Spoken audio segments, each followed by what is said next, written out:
जितने कहते हैं ना कि ये इस्लामिक देश बना देंगे, इस्लामिक कंट्री बना देंगे, उनको कहना चाहेंगे पहले राम मंदिर इतना तुम अपना मस्जिद बनाओ, और जैसे हम अपने राम मंदिर के अंदर राम जी को बैठाए हैं, सब देख रहे आकर के, उसी तरह तुम भी अपना अल्लाह को बैठा के दिखा दो, उसके बाद हम भी इस्लाम कबूल कर लेंगे। कल्याण सिंह जी थे जो तभी कांग्रेस के सरकार में केंद्र से वो मजबूर होने के कारण उत्तर प्रदेश में इस्तीफा दे दिए थे, लेकिन अब बाबा जी इस्तीफा देने वाले नहीं हैं। अब तो चाय पीना है तो पियो, वरना जिस दिन करा पिराएंगे उस दिन तुम्हारा बाबा सिर भी खत्म हो जाएगा। हमने बांग्लादेश के जन जी को देख रहे हैं, अभी हमने नेपाल के जन जी को देखा, हमने श्रीलंका में इमरजेंसी वाले जन जी को देखा, और हम तमाम तरह के अफगानिस्तान पर जब तालिबानियों का कब्जा हुआ था तो जन जी एरोप्लेन में लटक के भाग रहे थे। लेकिन आज भारत में चाहे वो नववर्ष हो, बेशक वो अंग्रेजी नववर्ष हो या विक्रम संवत कैलेंडर के हिसाब से नववर्ष हो, कोई भी पर्व त्योहार होता है तो अब होटल, पब और गोवा मनाली के जगह लोग राम मंदिर और काशी विश्वनाथ आते हैं। जो विदेश में पढ़ता, जो विदेशी माँ के कोख से संतान उत्पन्न हुआ, विदेश में जाके शिक्षा लिया, खुद को भारत का पुत्र बताता है, जिनको भारत की सभ्यता संस्कृति नहीं पता,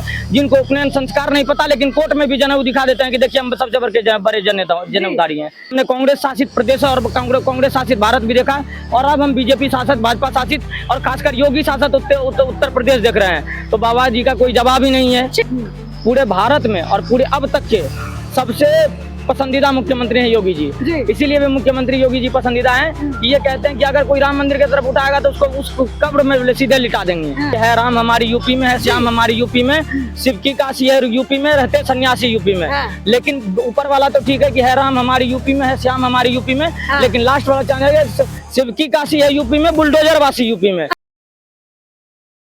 नमस्ते, मेरा नाम है पूर्वा चौधरी और ग्राउंड मिरर पर आपका खूब स्वागत है। राम मंदिर के बाहर हमारी मौजूदगी है, और चूंकि अंदर फोन ले जाना अलाउड नहीं था तो अंदर के मैं दृश्य आपको नहीं दिखा सकती, पर ये जरूर बता सकती हूँ कि आप भारत के किसी भी राज्य में हो, एक बार जरूर अयोध्या आकर राम मंदिर के दर्शन कीजिए, क्योंकि जिन कार सेवकों ने अपना बलिदान दिया, आपको राम मंदिर आकर ये जरूर समझ आएगा कि उनके उस खून के जो बूंदे हैं उनके साथ कितनी बेहतर तरीके से इंसाफ हुआ है। इसीलिए राम मंदिर के अंदर जो भीड़ है वो लगातार रहती है जब तक उसके कपाट बंद नहीं होते। ऐसे में ही हमारे साथ एक युवा हैं, मैं इनसे बात करूंगी कि राम मंदिर को लेकर इनके क्या विचार हैं, और यहाँ पर जो जनसंख्या बढ़ रही है उसको लेकर इनके क्या विचार हैं। रोजगार में बात करूंगी, अयोध्या की बढ़ती हुई तस्वीर, सुधरती हुई तस्वीर को लेकर बात करूंगी। तो आइए इनसे बात करते हैं। क्या नाम है आपका? शिवम मिश्रा। शिवम मिश्रा। शिवम जी कैसे हैं आप? बहुत बढ़िया, प्रभु की कृपा है। दूसरी वर्षगांठ मना रहे हैं जी। चारों तरफ हर्ष उत्साह है। पूरा अयोध्या नगरी, राम की नगरी जो है, जो बाबर के 500 वर्षों के कलंक को मिटा करके राम जन्मभूमि पर जो है ये भव्य और दिव्य मंदिर अभी पूरी तरीके से बना भी नहीं है आर्किटेक्चर, लेकिन इस अधूरे आर्किटेक्चर में श्रद्धा पूरी है, और इस पूरी श्रद्धा को देखने के लिए भारत के अलग अलग प्रांत से, अलग अलग राज्य से, और सिर्फ भारत से नहीं बल्कि फॉरेनर टूरिस्ट का जो भी सबसे बड़ा हब बन चुका है, मतलब सबसे बड़ी आस्था का केंद्र बन चुका है। तो सारे लोग यहाँ आ रहे हैं, अभी तो फॉरेनर वगैरह भी मिले मुझे अंदर, तो ये बहुत खुशी की बात है। देश के आदरणीय प्रधानमंत्री जी का धन्यवाद, उत्तर प्रदेश के मुख्यमंत्री जी का धन्यवाद, उन सारे कार सेवकों के आत्मा को श्रद्धांजलि मिली जिन्होंने अपने कुल और वंश को समाप्त कर दिया। आपको पता होगा शरद कुमार कोठारी, राम कुमार कोठारी, उसके बाद उत्तर प्रदेश के उस वक्त के मुख्यमंत्री कल्याण सिंह जी, और उस कलंक को भी याद किया जाता है जो कलंक बाबर और मुगल जैसे आक्रांताओं ने इस देश को, इस धरा को और भारत को दिया था। और उस कलंक को मिटा करके यहाँ पर बाबरी विध्वंस हुआ, और राम मंदिर का परिकल्पना जो था, जो साधना था, जो तपस्या था, जो संघर्ष था, पिछले 500 वर्षों से तमाम तरह के योद्धा ने जो कुर्बानी दी, जिन्होंने जो वीर गति को प्राप्त हुए इस आंदोलन के लिए, उस सारे आंदोलन जी भी आज ऊपर बैठे होंगे। आज उनको भगवान आत्मा को शांति दे, और सबके एक एक खून की बूंद बूंद से इस मंदिर का निर्माण हुआ है। और इस मंदिर को अभी भी बहुत सारे थ्रेट्स आते हैं सोशल मीडिया के माध्यम से, कई सारे जगह से आते हैं कि मंदिर उड़ा देंगे, ये कर देंगे, वो कर देंगे। तो उत्तर प्रदेश का में एक गाना जो चलता होगा कि है राम हमारी यूपी में है, श्याम हमारी यूपी में, शिव की काशी है यूपी में, रहते सन्यासी यूपी में। लेकिन ऊपर वाला तो ठीक है कि है राम हमारी यूपी में है, श्याम हमारी यूपी में, लेकिन लास्ट वाला चाहेंगे शिव की काशी है यूपी में, बुलडोजर वासी यूपी में। तो जब तक बुलडोजर वासी यूपी में है तब तक ना तो इस राम मंदिर की तरफ कोई देख सकता है, ना काशी कॉरिडोर की तरफ कोई देख सकता है, और मथुरा की तरफ सब इसीलिए देख रहा है क्योंकि मथुरा पे लगे कलंक को भी मिटाना है। और जल्द से जल्द जो है इन सारे यहाँ जितने तमाम तरह के भक्त आ रहे हैं ये उस श्रद्धा और विश्वास का प्रतीक है कि जब 6 दिसंबर 1992 को हम यहाँ पर कलंकित बाबरी मस्जिद के ऊपर चढ़ाई करे थे, तो हमारे भाइयों ने, हमारे उस पूर्वजों ने खून की बलिदानी दी थी और सारे शहीद, लगभग लोग शहीद, बहुत लोग शहीद हुए। उन सारे कारसेवकों को श्रद्धांजलि है, उन सारे दिवंगत आत्मा को भगवान मोक्ष प्रदान करे। और वो तो वैसे भी अभी जहाँ होंगे वो खुश होंगे कि हमारी सबकी मेहनत सफल नहीं हो पाती। सारे लोग मतलब सब मेहनत सब करते हैं, लेकिन तो काफी लोग फेल्योर हो जाते हैं। लेकिन ये उन सारे कारसेवकों के मेहनत का परिणाम है कि आज पूरे भारत नहीं, पूरे विश्व में राम मंदिर की चर्चा है। आपको पता होगा कि आज कोई विदेश, ये चांसलर, अभी जर्मन चांसलर आए, या जब ऋषि सुनक आए थे, या डोनाल्ड ट्रंप, या फ्रांस के राष्ट्रपति जब आए थे, इमानुएल मैक्रो आए थे, तो सारे लोग राम मंदिर आना चाह रहे हैं। तो इसीलिए आना चाह रहे हैं कि अब भारत क्या था। और जो मुगल बादशाह कहते थे कि हमने भारत में आकर के ताजमहल बनवा दिया, अब उसके अरब देश में राम मंदिर बन रहा है। पहला मंदिर दुबई में तैयार है। तो ये कहीं ना कहीं बदलाव है।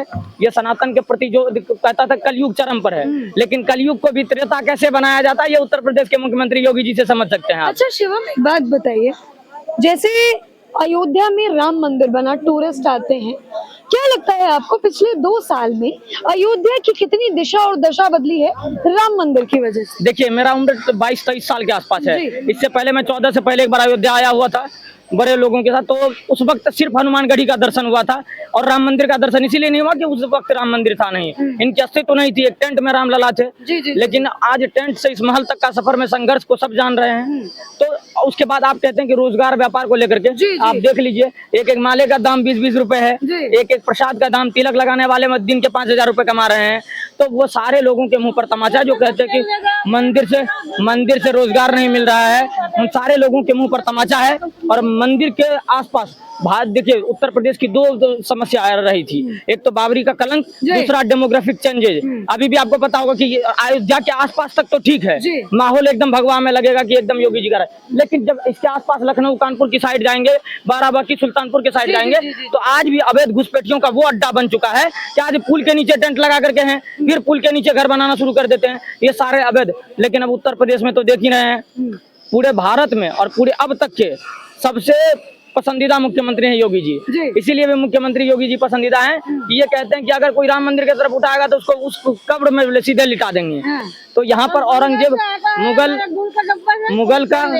मुगल कालीन भारत को भी देखा, हमने ब्रिटिश हुकूमत को भी देखा, हमने कांग्रेस शासित प्रदेश और कांग्रेस शासित भारत भी देखा, और अब हम बीजेपी शासित, भाजपा शासित और खासकर योगी शासित उत्तर प्रदेश देख रहे हैं। तो बाबा जी का कोई जवाब ही नहीं है। ठीक है शिवम, जैसे आप युवा हैं, आपके जैसे बहुत सारे युवा हैं जो राम मंदिर में दर्शन करने के लिए आते हैं, बड़ा कारण क्या है शिवम कि युवाओं का जो इंटरेस्ट है वो अब मंदिर की तरफ ज्यादा जा रहा है? देखिए, जो पढ़ते लिखते हैं, जो सभ्यता, संस्कृति और परंपरा से जुड़े हुए हैं, आज आपको दिखता होगा जब हम इसरो से मिशन लॉन्च करते हैं, तो जब वो सक्सेस हो जाते हैं तो इसरो के चीफ सबसे पहले प्रेमानंद महाराज जी के शरण में आते हैं। क्यों? क्योंकि आपको पता है कि गॉड इज एवरीथिंग, भगवान सब कुछ है। और जब तक आपको ट्रस्ट नहीं है, आस्था जब तक नहीं है, तब तक आप सक्सेस नहीं हो सकते हैं।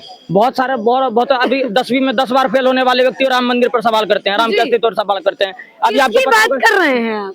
किसकी बात कर रहे हैं? जो विदेश में पढ़ता, जो विदेशी माँ के कोख से संतान उत्पन्न हुआ, विदेश में जाके शिक्षा लिया, खुद को भारत का पुत्र बताता है, जिनको भारत की सभ्यता संस्कृति नहीं पता, जिनको उपनयन संस्कार नहीं पता, लेकिन कोर्ट में भी जनेऊ दिखा देते हैं कि देखिए हम सबसे बड़े जनेऊधारी हैं। उसके बाद दूसरे बात यहाँ के वो हैं जो आज काशी कॉरिडोर को लेकर के, बनारस के वो मणिकर्णिका घाट को लेकर के AI जनरेटेड वीडियो दिखा करके ये मोदी जी और योगी जी पर सवाल करते हैं। अब सोचिए, उस पार्टी पर सवाल किया जाता है जब पार्टी सत्ता में नहीं थी और अल्पमत में कभी अटल जी की सरकार बनती थी, तो भी कहते थे कि मैं गर्व से कहता हूं मैं हिंदू हूं और मेरा ये संकल्प है कि जिस दिन हम बहुमत में आएंगे उस दिन सबसे पहले राम मंदिर बनवाएंगे। और जिस दिन भाजपा बहुमत में आई, सबसे पहले राम मंदिर बना, काशी कॉरिडोर बना, और भारत के कई सारे कलंक को मिटाया गया, चाहे वो मुगल का कलंक हो, आर्टिकल 317 का कलंक हो, ट्रिपल तलाक का कलंक हो, या भारत में जितने भी घोटाले थे सारे घोटालेबाज को अंदर करवा दिए। तो कहीं ना कहीं ये बदलाव जो है, ये 14 के बाद से बदलाव आया है। और ये बदलाव, और दूसरी बात हम युवाओं की करते हैं, तो युवाओं ने हर प्रकृति को देखा है। अभी जो युवा जिनको आप जंजी कहते हैं। हमने बांग्लादेश के जंजी को देख रहे हैं, अभी हमने नेपाल के जंजी को देखा, हमने श्रीलंका में इमरजेंसी वाले जंजी को देखा, और हम तमाम तरह के, अफगानिस्तान पर जब तालिबानियों का कब्जा हुआ था तो जंजी एरोप्लेन में लटक के भाग रहे थे। लेकिन आज भारत में चाहे वो नववर्ष हो, बेशक वो अंग्रेजी नववर्ष हो या विक्रम संवत कैलेंडर के हिसाब से नववर्ष हो, कोई भी पर्व त्योहार होता है तो अब होटल, पब और गोवा मनाली के जगह लोग राम मंदिर और काशी विश्वनाथ आते हैं। तो ये तो बदलाव है। अच्छा, एक महत्वपूर्ण सवाल शिवम, कि यहाँ की जो व्यवस्था है वो आपको कैसी लगी? क्योंकि यहाँ औरतें भी बहुत ज्यादा तादाद में आती हैं, बुजुर्ग भी आते हैं, तो व्यवस्था आपको यहाँ की कैसी लगी? टॉप क्लास व्यवस्था। योगी जी पे कोई शक नहीं है। योगी जैसे कोई मुख्यमंत्री नहीं हुए अब तक उत्तर प्रदेश में। एक कल्याण सिंह जी थे जो तभी कांग्रेस के सरकार में केंद्र से वो मजबूर होने के कारण उत्तर प्रदेश में इस्तीफा दे दिए थे, लेकिन अब बाबा जी इस्तीफा देने वाले नहीं है। अब तो चाय पीना है तो पियो, वरना जिस दिन करा पिराएंगे उस दिन तुम्हारा बाबा सिर भी खत्म हो जाएगा। तो ये जितने लोग नैरेटिव करने वाले लोग थे, ये सारे लोग एक्सपोज हो गए। और अब व्यवस्थाएं को लेकर के आप देखिए ना, व्यवस्थाएं रात को 12 बजे भी, अगर 12 बजे तो नहीं मंदिर खुला रहता, लेकिन 12 बजे भी खुला रहता है, तो 12 बजे भी लोग आते तो सुरक्षित रहते। अभी आपको पता होगा, आप देखते होंगे घटना, एक सुल्तानपुर का घटना था कि एक लड़की स्कूल से आ रही थी, उसका दुपट्टा खींच दिया गया, अगले चौराहे पर पुलिस उन चारों को खींच लिया था जिप्सी में। तो ये तो बदलाव है उत्तर प्रदेश के। योगी जी देखिए, कानून को बनाना, कानून को इम्प्लीमेंट करना, ये दोनों फर्क है। कानून बना करके उसमें कई सारी खामियां भी है, जैसे दुष्कर्म के मामले आते हैं तो उसमें सजा है, उसमें भी क्राइटेरिया निर्धारित है कि किसको पब्लिक सर्वेंट माना जाएगा, किसी को नहीं माना जाएगा। अगर वो अब जो है पब्लिक प्रॉपर्टी के साथ करप्ट नहीं है तो चाहे वो नेता क्यों नहीं हो, पब्लिक सर्वेंट नहीं माना जाएगा, फिर उसको बेल दे दिया जाएगा। तो इस देश में दुष्कर्म के आरोपी को 7 साल की सजा हो रही है, तो कहीं ना कहीं इस देश का कमजोर कानून है। लेकिन उसको इम्प्लीमेंट योगी जी के तरीके से किया जाएगा तो दुष्कर्म वैसे रुक जाएगा। ठीक है, आपका क्या नाम है? मेरा नाम राहुल नैसिंह है। राहुल जी, पहली बार आए हैं राम मंदिर? कैसी लगी व्यवस्था, कैसा लगा प्रशासन? बहुत अच्छा लगा सब कुछ। अगर अच्छा नहीं भी लगेगा तो भी हम बोलेंगे अच्छा लगा, क्योंकि हम सनातन है। और एक और बात बता दें कि जितने कहते हैं ना कि ये इस्लामिक देश बना देंगे, इस्लामिक कंट्री बना देंगे, उनको कहना चाहेंगे पहले राम मंदिर इतना तुम अपना मस्जिद बनाओ, और जैसे हम अपने राम मंदिर के अंदर राम जी को बैठाए हैं, सब देख रहे आकर के, उसी तरह तुम भी अपना अल्लाह को बैठा के दिखा दो, उसके बाद हम भी इस्लाम कबूल कर लेंगे। तो ये देखिए, आजकल के जिसे जेनजी कहा जाता है वो है। और मैं अगर आपको यहाँ की संख्या बताऊं तो आप अगर मेरे आसपास भी, मेरे पीछे भी देखिएगा, तो ये आजकल के बच्चे ही हैं, जेनजी ही हैं जो राम मंदिर में आए हैं। एक बात अभी मेरी बात करते वक्त शिवम ने कहा कि ये वही जेनजी हैं जो गोवा और पब ना जाकर राम मंदिर आते हैं, तो ये बिल्कुल सही बात है। मैं यहाँ पर देख रही हूँ कि यहाँ युवा जो है वो ज्यादा से ज्यादा है। मेरे साथ खुद 22-23 साल के लड़के खड़े होकर बात करते हैं और राम मंदिर की व्यवस्था की, प्रशासन की बहुत बेहतरीन तरीके से बात करते हैं। साथ ही मैं आपको पीछे दिखा देना चाहती हूँ, अंदर तो मैं नहीं गई, लेकिन यहाँ पर भी जो है ये कुछ स्ट्रक्चर बनाया गया है। यहाँ पर भी जो नक्काशियां हैं वो वैसी ही की गई हैं जो अंदर राम मंदिर की गई है। यहाँ पर जो कर्नाटका के राम भक्त ने मूर्ति दान की थी वो है अंदर, और यहाँ पर जो लोग दूर दराज से आते हैं उन्हें प्रसाद के स्वरूप में पीछे जो है खिचड़ी भी खिलाई जाती है।